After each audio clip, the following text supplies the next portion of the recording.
Hello विद्यार्थियों, LV classes के इस नई वीडियो में आप सभी का स्वागत है। तो स्थिर वैद्युत विभव तथा धारिता के इस लेक्चर में अब आप लोग यहाँ पर पढ़ेंगे परावैद्युत का ध्रुवण यानी कि पोलराइजेशन ऑफ डाई इलेक्ट्रिक।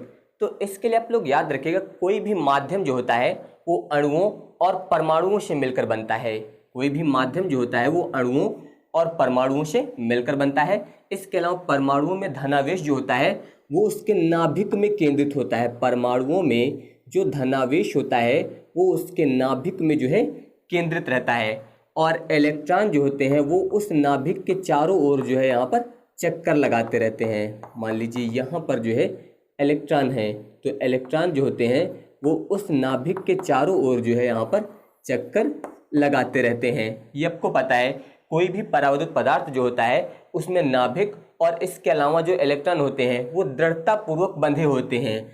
जब परावैद्युत पदार्थ को किसी संधारित्र की प्लेटों के बीच रखा जाता है, जैसे कि मान लीजिए यहाँ पर ये परावैद्युत पदार्थ है और यहाँ पर जो है वैद्युत क्षेत्र नहीं है, वैद्युत क्षेत्र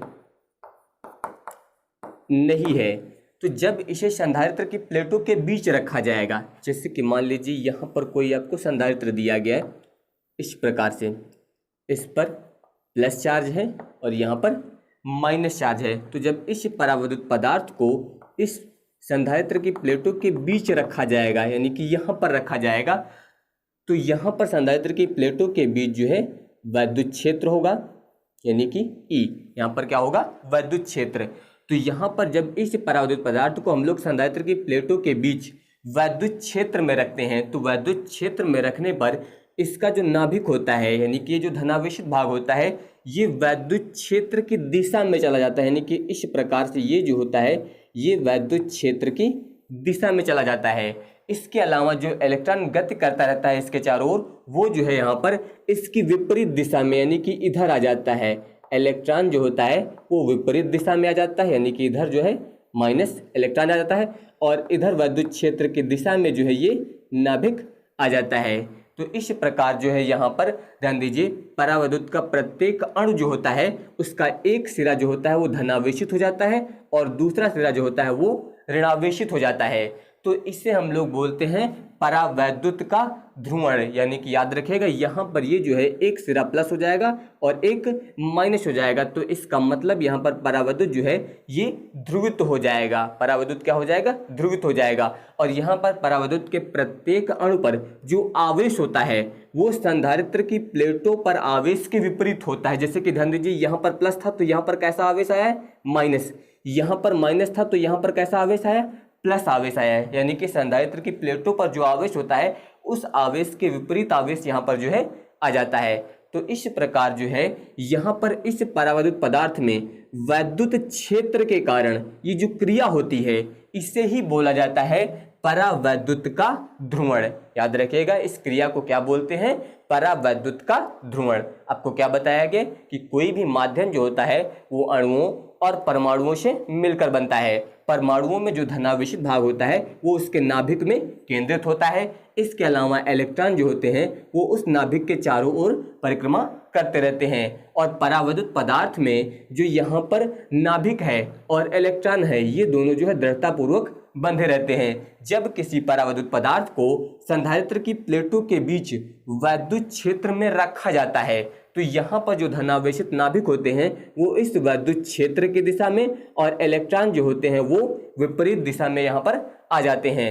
इस प्रकार यहाँ पर जो है परावैद्युत पदार्थ का प्रत्येक अणु जो है इसका एक सिरा ऋणावेशित और दूसरा सिरा जो है धनावेशित हो जाता है। इस प्रकार परावैद्युत को हम लोग बोलते हैं ध्रुवित।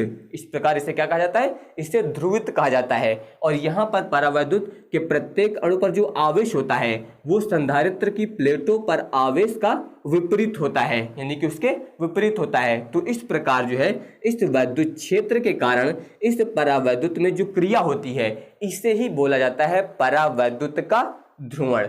तो अगर आप ये नोट करना चाहें तो आप स्क्रीन पर ध्यान दीजिए। आप इसमें बताएंगे कि कोई भी माध्यम जो है वो अणुओं और परमाणुओं से मिलकर बना होता है। परमाणुओं में धनावेश जो होता है वो उसके नाभिक में केंद्रित होता है। इसके अलावा जो ऋणावेशित इलेक्ट्रॉन होते हैं वो यहाँ पर जो है उसके चारों ओर चक्कर लगाते रहते हैं। और परावैद्युत पदार्थ में जो है नाभिक और इलेक्ट्रॉन जो है वो दृढ़तापूर्वक बंधे रहते हैं।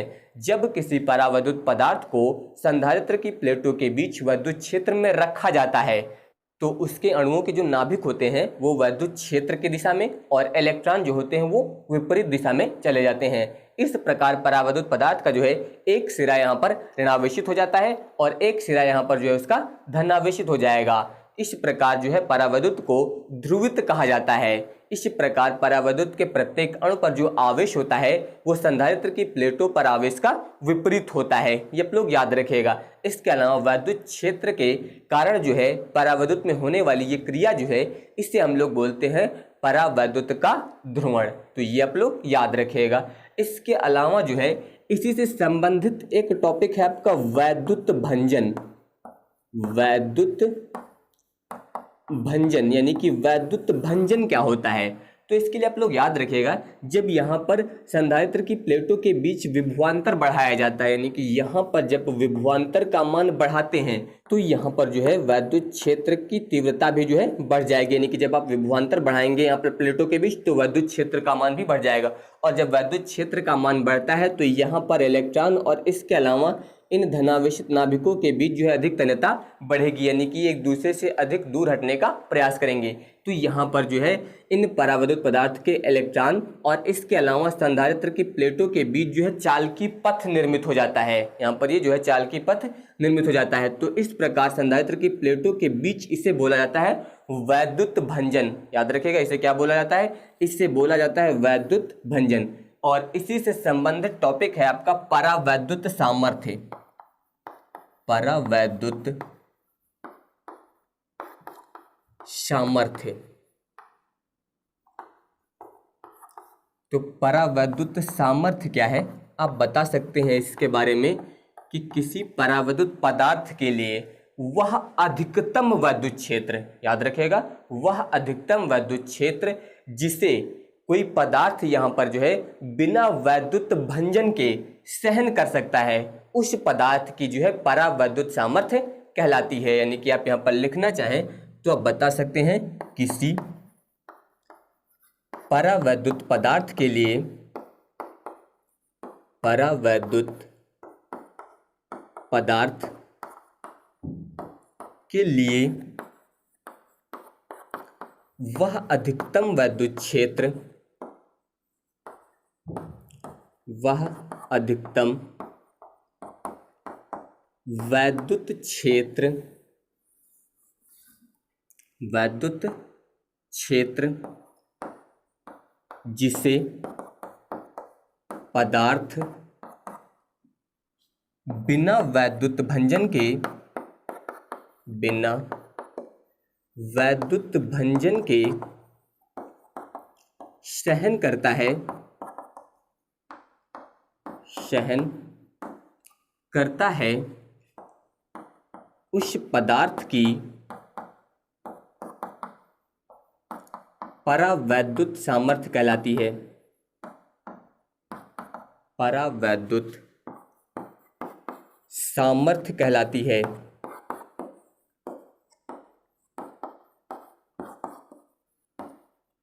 इस प्रकार से जो आप यहाँ पर इसे परिभाषित कर सकते हैं। याद रखिएगा किसी परावैद्युत पदार्थ के लिए वह अधिकतम वैद्युत क्षेत्र जिसे पदार्थ जो है बिना वैद्युत भंजन के सहन करता है, उस पदार्थ की परावैद्युत सामर्थ्य कहलाती है। इसके अलावा एक टॉपिक और भी है इसमें, यहाँ पर याद रखिएगा भंजक विभवांतर। भंजक विभवांतर। तो भंजक विभवांतर क्या है तो याद रखिएगा यहाँ पर संधारित्र की प्लेटों के बीच विभवांतर का वह अधिकतम मान, याद रखिएगा संधारित्र की प्लेटों के बीच वह अधिकतम विभवांतर जिस पर जो है यहाँ पर संधारित्र की प्लेटों के बीच रखे परावैद्युत पदार्थ का वैद्युत भंजन होने लगता है, ऐसे विभवांतर को हम लोग बोलते हैं भंजक विभवांतर। तो आप यहाँ पर इसे परिभाषित करना चाहें तो आप बता सकते हैं किसी संधारित्र की प्लेटों के बीच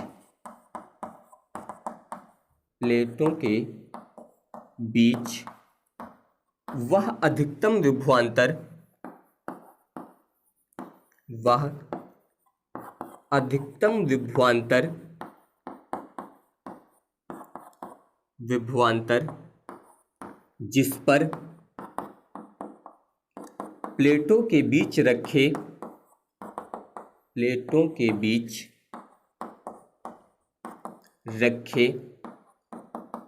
परावैद्युत पदार्थ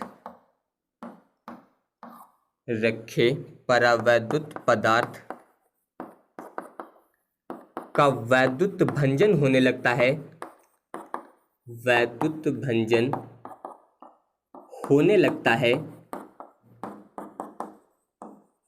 भंजक विभवांतर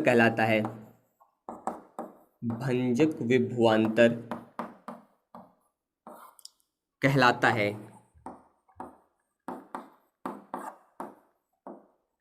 तो इस प्रकार से आप यहाँ पर जो है भंजक विभवांतर को परिभाषित कर सकते हैं। याद रखिएगा यहाँ पर किसी परावैद्युत पदार्थ के लिए वह अधिकतम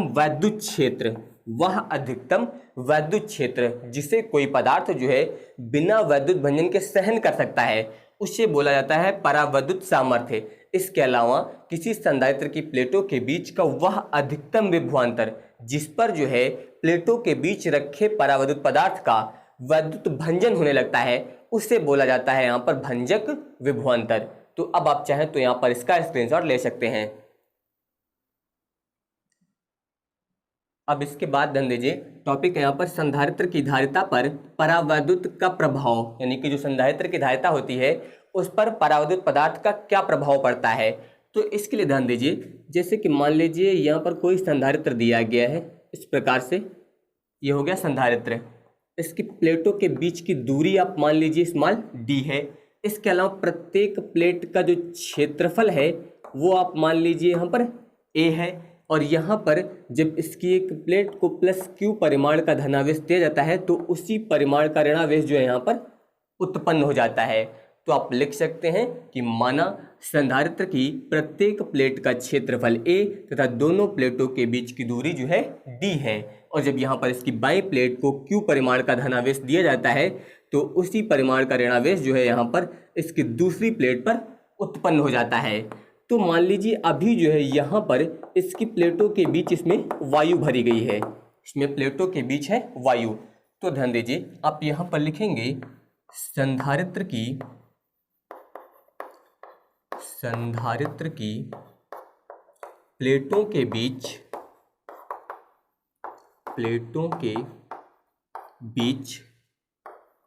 वायु में वैद्युत क्षेत्र की तीव्रता,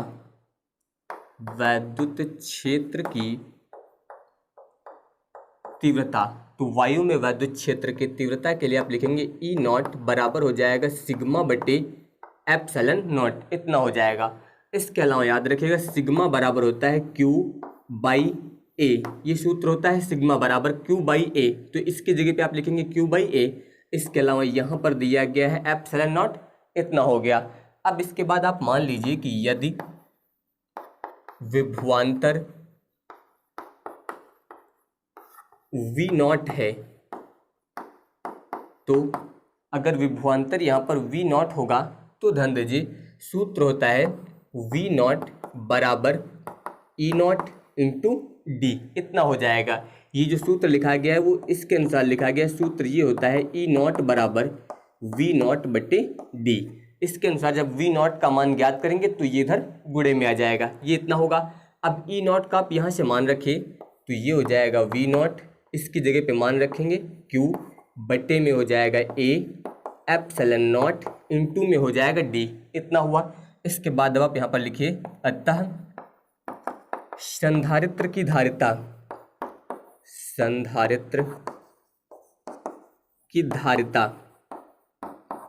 इसके लिए आप सूत्र प्रयोग करेंगे C नॉट बराबर Q बटे V नॉट का। अब यहाँ पर V नॉट का आप ये वाला मान रखिए तो यहाँ पर हो जाएगा Q बटे में, ध्यान दीजिए यहाँ पर दिया गया है Q इंटू में हो जाएगा D बटे में यहाँ पर है A एप्सिलॉन नॉट।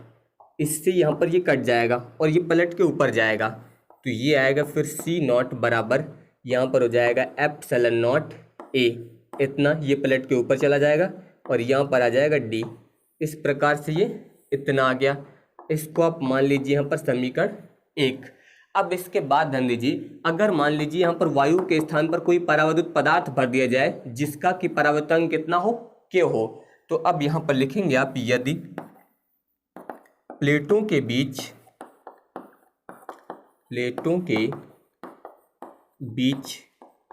के परावैद्युतांक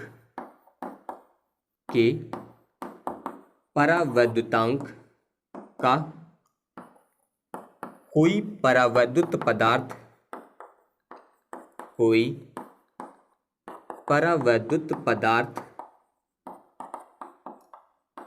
भरा गया हो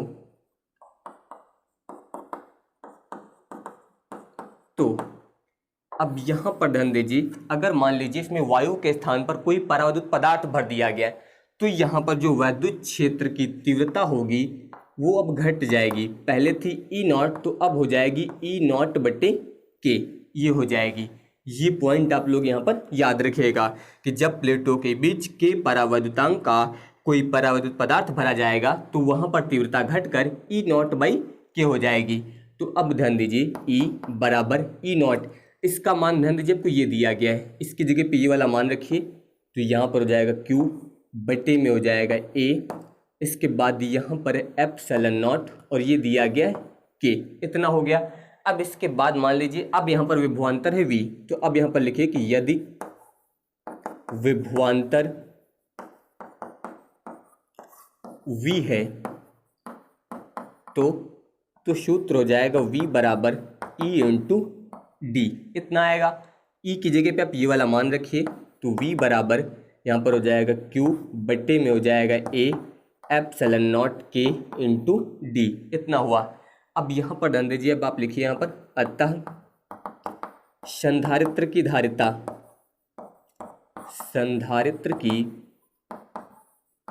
धारिता सूत्र हो जाएगा C बराबर Q/V, Q बटे में V का आप मान रखेंगे Q इंटू D और बटे में यहाँ पर हो जाएगा A ε0K, यहाँ पर Q से Q कट जाएगा, ये पलट के ऊपर जाएगा, तो C बराबर यहाँ पर ध्यान दीजिए जब पलट के ऊपर जाएगा तो यहाँ पर हो जाएगा A ε0, इसके अलावा यहाँ पर दिया गया K, तो ये हो गया K ε0A और बटे में कितना आ जाएगा D, इतना हुआ। यहाँ पर ये जो आया है इसको आप मान लीजिए समीकरण 2।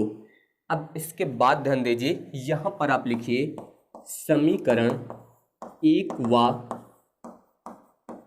2 से, तो समीकरण 1 और 2 के अनुसार ध्यान दीजिए यहाँ पर आया था C0 बराबर A ε0/D और यहाँ पर ध्यान दीजिए C बराबर क्या आया है K A ε0/D, यहाँ पर भी यही संख्या आई थी A ε0/D, केवल यहाँ पर कितना दिया गया K।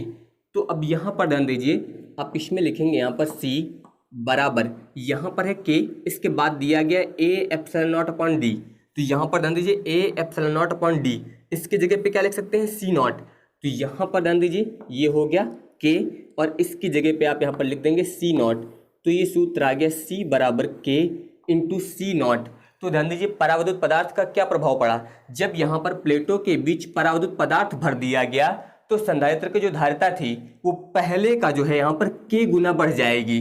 पहले धारिता कितनी थी C0, बाद में जब परावैद्युत पदार्थ भर दिया गया तो यहाँ पर ध्यान दीजिए K इंटू C0, यानी कि जो धारिता होगी वो K गुना बढ़ जाएगी, यानी कि जितना उसका परावर्तांक होगा उतने गुना यहाँ पर धारिता बढ़ जाएगी। तो याद रखिएगा यहाँ पर आप कि जब भी संधारित्र की प्लेटों के बीच परावैद्युत पदार्थ भरा जाता है तो संधारित्र की जो धारिता होती है वो अपने पूर्व मान की K गुना हो जाती है। इस प्रकार से आप यहाँ पर बता सकते हैं। तो अब आप चाहे तो यहाँ पर इसका स्क्रीनशॉट ले सकते हैं।